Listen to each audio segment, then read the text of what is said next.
Greetings of peace and love, everybody. My name is Ram Hotep. I'm broadcasting on behalf of 13SignsAstrology.com. Doing this video on the ancestors. I've covered a lot of topics, but I never covered the ancestors.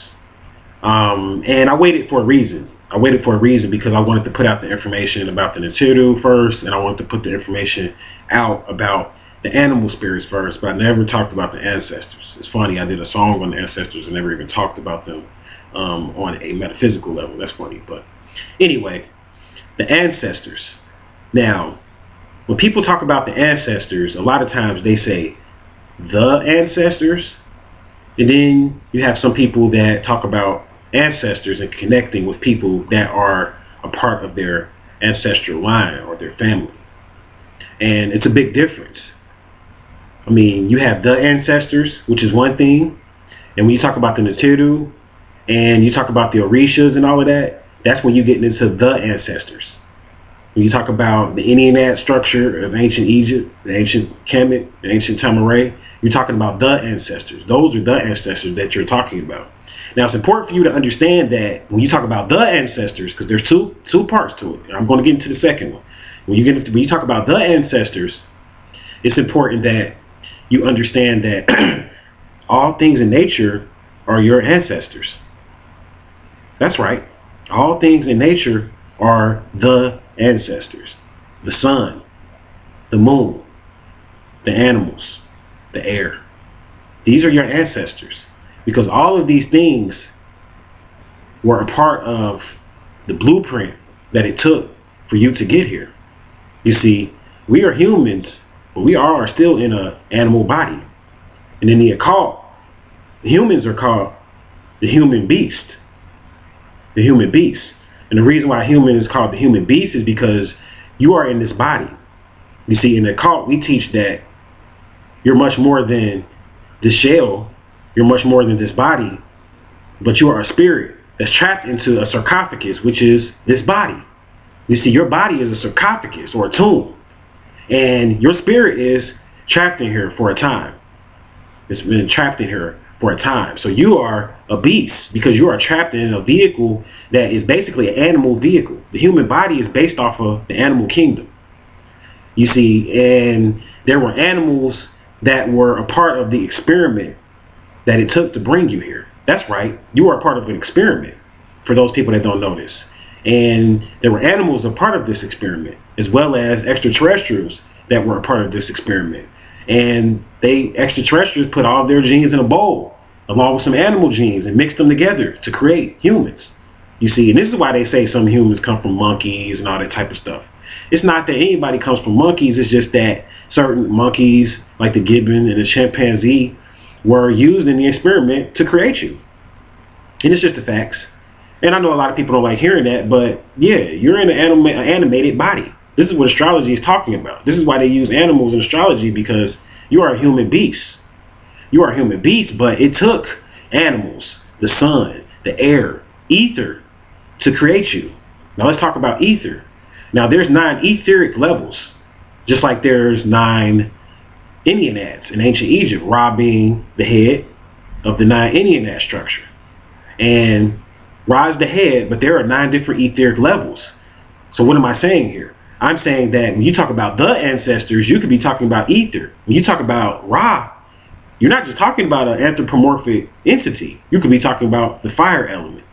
You see, when you talk about Geb, you are not just talking about an anthropomorphic deity, but you could be talking about the earth element.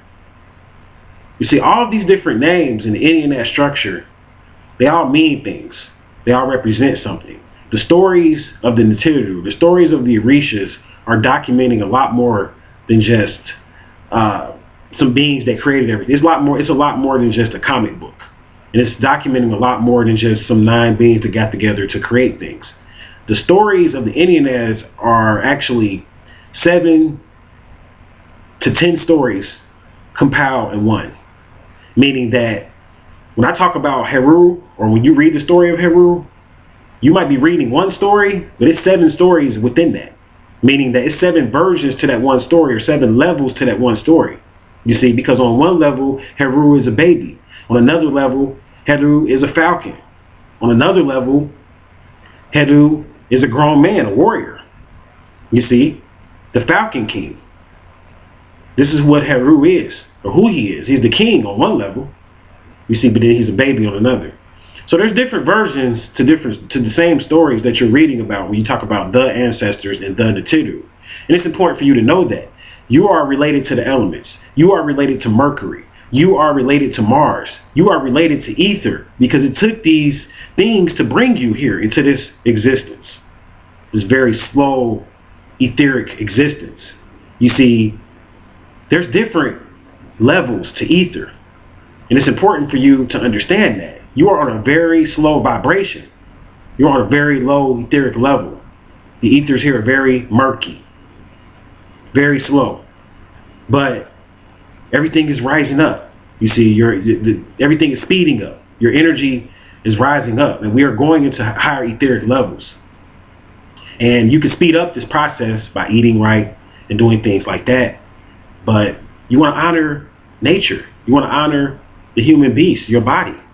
You want to eat the right food so that you can ascend and vibrate faster and not be on such a low, slow, murky, etheric level.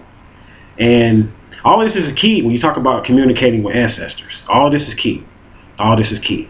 Now, that's the ancestors as far as dealing with ancient Egypt.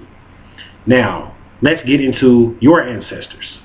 You see, you have the ancestors, and then you have your ancestors. Now, let's talk about your ancestors. Now, we talk about race. We talk about creed. And a lot of us identify with our race. But there's no such thing as race. A lot of us identify with being white. A lot of us identify with being black. A lot of us identify with being Hispanic. But in truth, there's no such things as any of these things. There's no such thing as a Hispanic. There's no such thing as a black person or a white person. These are races that are political terms that were put on humanity for a reason, of which I won't go into here because this video is not about that, but I have to bring that up because I want to talk about culture and how important how important it is for you to know about your culture and to enter and understand your culture before you can connect with your ancestors. You see, if you don't know where you came from, you don't know where you're going. And knowing your race is not knowing your culture. See, you have to know your culture, where you came from. Your race is just saying, oh, I'm a black person, or I'm a white person, or I'm a Hispanic. That doesn't tell anybody anything. When you say, I'm from Mexico, or I'm from Ireland, or I am an indigenous of America, or I'm from Senegalese originally, my ancestors came from Senegal, then that's telling someone something, because that's going into your culture. Now you can understand why you do certain things, why you like certain foods. Culture goes into food. Culture goes into clothing. Culture goes into how you build your civilization. These are the things that you have to understand when you start talking about culture. And you have to know your culture, not just your race. You have to know your culture before you can connect with and communicate with your ancestors. Now, if you're Chinese, of course, you're going to be communicating with the Chinese ancestors. Your ancestors will be Chinese. If you are a Moor and of Moorish descent, you will be connecting with the Moors. Your ancestors will be the Moors, and that's who you will connect with. If you are of European stock, specifically from Germany, you will be connecting with the German ancestors. And you will be dealing with the German systems of ancestral worship will resonate with you more. You see, when you talk about like Ifa and different systems of ancestral worship, even though Ifa and those systems of ancestral worship are really dealing with the ancestors, you can still connect with your ancestors through different spiritual systems based upon where you descended from. You see, you will resonate with different spiritual systems based upon where you came from. Some people that really resonate hard with Egypt, the reason why a lot of people resonate hard with Egypt is because Egypt was an empire. Egypt didn't just exist. You had Egypt of the East and Egypt of the West. Actually, here in America, this was called Egypt of the West. See, a lot of people don't know that. And the capital of Egypt of the West was Morocco. And then you had Egypt of the East, and the capital of Egypt of the East was Kemet, or Tamaray, or what you would call Egypt. That was the capital for Egypt of the East. You see, so a lot of people connect with Egypt on an ancestral worship level, and they like to use Egyptian deities because of how vast the Egyptian empire was. It's a very large empire, believe it or not. A lot of the Egyptian deities were worshipped even over here. A lot of people don't know that. A lot of the original Native American goes right back into the tongue that they spoke. The original Native American goes into Hebrew. A lot of these Native American tongues that they speak here in the natives of America, that goes back into Hebrew. And Hebrew goes back into the Metu Neter, which shows that there was a connection between Egypt and the North America, these shores of North America, what we call the Americas. So that's why a lot of people like to connect with the Egyptian deities when you're talking about the ancestors. You know what I'm saying? Because they want to connect with the the Egyptian mystery system, and they want to connect with their ancestors. And like I said, the Egyptians controlled a vast empire, very, very large empire, whatever, over here on the east and in the west, as far as those particular gods were worshipped on both sides of the waters. And really, there was no waters at one point that separated the Americas from Africa, because at one point the earth was one landmass, it's one continent. That's when you get into the Garden of Eden. You see, the Garden of Eden was mostly here in America, and the earth was one landmass, and it was eventually separated, because of different earth changes and wars and things that took place and things like that. And I know a lot of this might seem like it's going off track, but it's important that you understand these things, because you have to know your culture and where you came from. And knowing your culture and where you came from is about tracing yourself back. So you can't just stop. Like, you can't really just stop at being a black person. You really can't just stop at being an African. You know what I'm saying? You have to go further and dig further than that. You really can't even just stop at being a Ghanaian, because when you start talking about Ghanaians, these are nationalities when really the tribes supersede the nationalities. So you have to figure out which tribe did you come from. The Ghanaians descended from the Ashanti tribe, a lot of them. They descended from the Ashanti system and tribe. So you will get into that particular system of ancestral worship. So that's the first part. So you connect with your family spirits or your familiar spirits, or those particular ancestors that were in your family line. Those particular ancestors that, basically were responsible for you getting here. That's the reason why you want to connect with your ancestors, because your ancestors, they're responsible for you being here. You wouldn't be here if it wasn't for your ancestors. There would be no you. So that's why you can't connect on higher levels spiritually until you connect with your ancestors.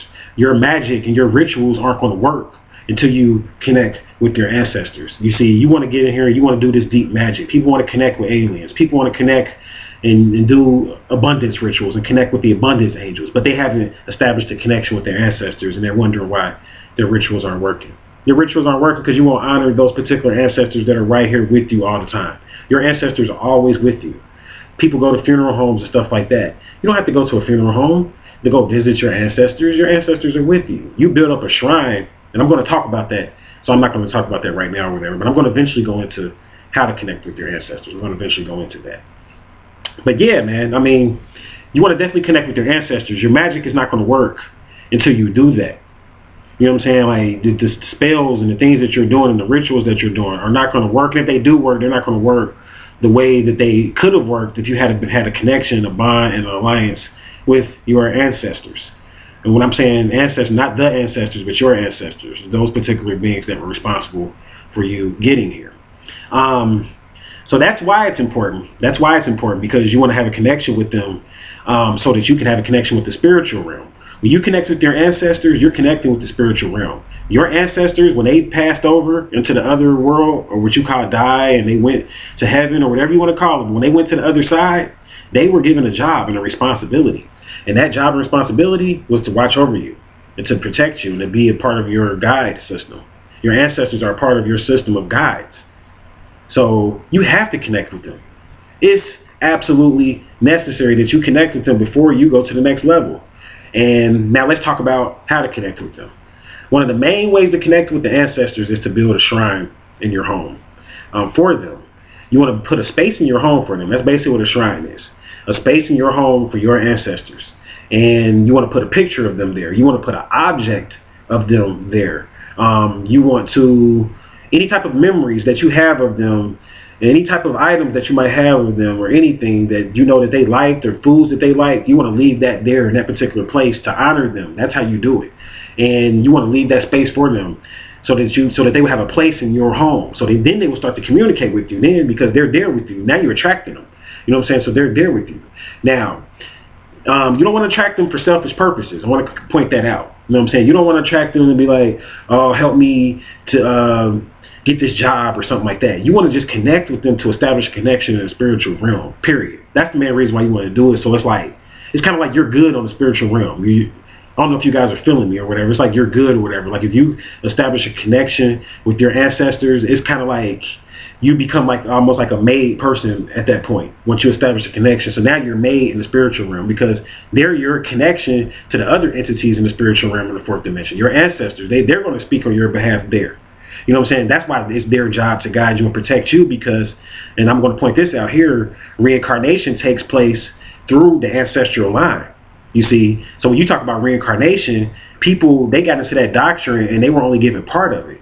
See, they missed the other part of it. The other part of it is that when you reincarnated from your own ancestral line. That's right. Your reincarnation, who you were in a past life, is based on your ancestral line. You were one of your ancestors in a past life. Now, how far back that is, I can't tell you that. I can't tell you that. But I can tell you that reincarnation takes place through the bloodline. And this is why in the Bible and in the ancient days, they were so strict on pure genetics and pure blood. Because they knew that if you diluted the blood, it could potentially block certain ancestors from being able to reincarnate back. But that's what humanity began to do, is they began to dilute the blood, which basically blocked a lot of ancestors from being able to come back. And it introduced a lot of new entities onto this plane. And that just is what it is. That's basically just dealing with the whole system of reincarnation and how it came about. You know what I'm saying? It came about based upon the bloodline, and that's how it was demonstrated. As far as reincarnation was concerned, you would come back through your bloodline or through your descent, where you were from. You see, so if you were a Moor, if you were a Moor in the past, then you probably would be in a family of so-called African Americans or so-called Nigerians or something like that. So you can kind of narrow it down, you know what I'm saying, to who you were in the past based upon your bloodline, because again, reincarnation takes place through the bloodline. So you want to build a shrine for them. That's one of the main things you want to do. Now, another thing you want to do is, which is key, is once you build a shrine for them, is to begin to communicate with them. Now, some people can communicate with them telepathically or through the mind. The ancestors will speak to them through their mind. Other people, you can communicate with them through a Ouija board. Those people that for those people that cannot connect mentally, they can connect via a Ouija board, which is a modality or an oracle and a tool. And it's not a tool of Satan. You see, the Ouija board has got a bad rap. That's right. The Ouija board has got a bad rap from Hollywood, from religion, from all of that, because they want to teach that the Ouija board is a tool of Satan, when the Ouija board is just a oracle or a medium or a modality to connect to the spiritual realm. It's like picking up the phone. That's all it is. You see, and a lot of people are like, you lost me, Ra. You lost me, man. Like, the universe and the planets and working with Mars and the sun and astrology, I can dig that, because that's the zodiac, and we can see that. We know the planets are there. I can even dig those crystals that you talk about, because that come from the earth. So that's living. But now you talking about a Ouija board that was man-made and you could buy it from some toy store. You talking about using something like that you could buy from some kid's toy store or something like that. And you want me to basically buy one of those and use one of those to connect with my ancestors, Ron? Have you lost it? Yeah, there's somebody out there thinking like that right now. I just had to throw that out there, but no, I haven't lost it. The Ouija board is an old tool that's been used by the ancients. And don't let them fool you. Once you get your Ouija board, reprogram it. Yeah, they sell them in kids' toy stores and stuff like that, and in general stores. And they program them, so you have to reprogram them.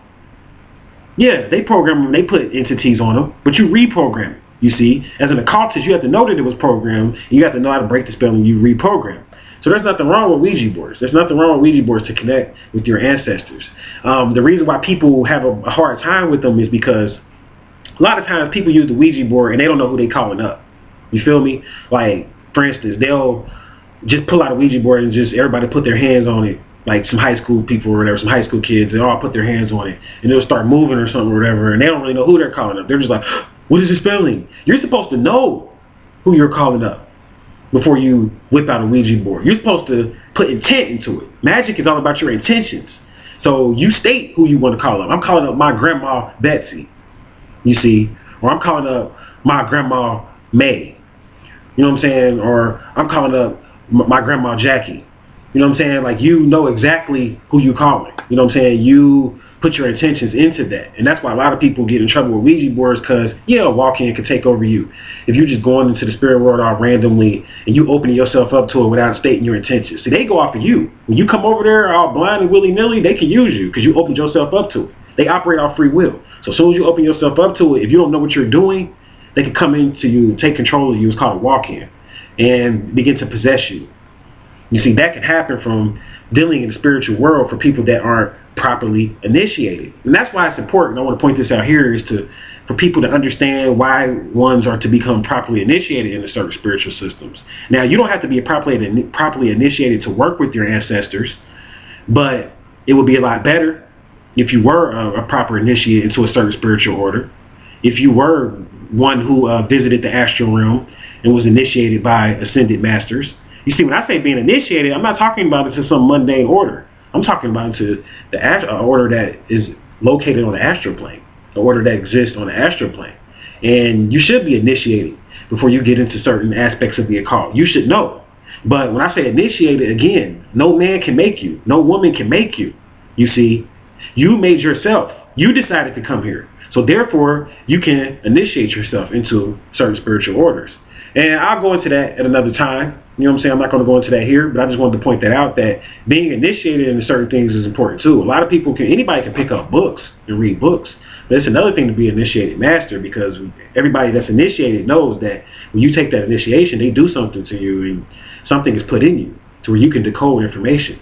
Something is encoded into you so that you can decode information when you're initiated. You see, having an open eye, third eye of Ra is one thing, but being an initiated master is taking it to the next level. Being an initiate in general is taking it to the next level. So these are the things that people must understand when it comes to communicating with your ancestors. I mean, all of these things that I talked about in this video are important. I mean, you have to establish that connection if you want to go to the next level of working rituals and getting into the occult. You have to connect with them, with your ancestors.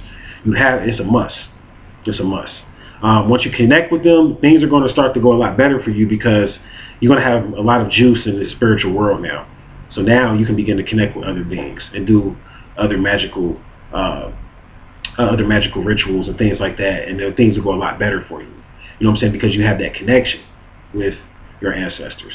So I hope this helped people to understand how to connect with the ancestors, why it's important, and things of that nature. It's nothing wrong with connecting with your ancestors. Don't let anybody fool you. Your ancestors are always there with you. They're watching out for you again. You have to build that connection. You got to climb up Jacob's ladder, and that's the first step, is connecting with the ancestors. Once you do that, there's other things you got to do on your road to discovering who you were, and on your road to becoming a master again, and on your way to ascending. There are a lot of things that you have to do, but this is one of them. And again, remember, as I close this video down, the animals, these are your ancestors. The air, the fire, the water, the ether, the earth are your ancestors. You see, the planets, all of these things came from your ancestors. You descended from these things. And that's why it's important for you to honor them. So I hope this video helped, and I thank you guys for watching my channel. And until we meet again, I'll leave you all in peace.